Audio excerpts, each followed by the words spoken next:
ক্লাসে ম্যাডাম ঢুকেই বলল, তুই নাকি সাদিয়াকে প্রেমপত্র দিছস। সাদিয়া তোর প্রেমপত্র পড়ে অজ্ঞান হয়ে গেছে। ম্যাডামের কথা শুনে আমার কলিজা শুকিয়ে গেল। সাদিয়া ম্যাডামের একমাত্র মেয়ে, ডাইনি মায়ের একমাত্র আদরের সন্তান। ম্যাডাম আবার বলল, কিরে তুই উত্তর দিচ্ছিস না কেন? ভয়ে আমার পায়ে কাঁপাকাঁপি শুরু হয়ে গেল, যে কোনো সময় প্যান্ট নষ্ট করে ফেলার মতন।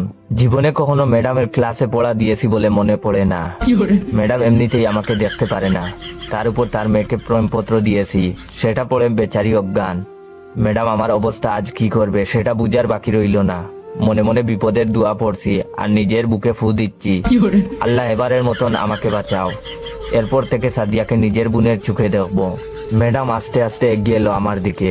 ক্লাসের সবাই সার্কাস দেখার অপেক্ষায় আমার দিকে তাকিয়ে আছে। ম্যাডাম আমার কাছে এসে চিঠিটা আমার হাতে দিয়ে বলল, পড়ে শোনা।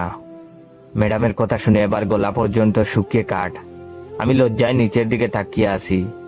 ম্যাডাম তার ডাইনি কণ্ঠে চিৎকার করে উঠে বলল, এক্ষণ পড়ে শোনা বলছি। আমি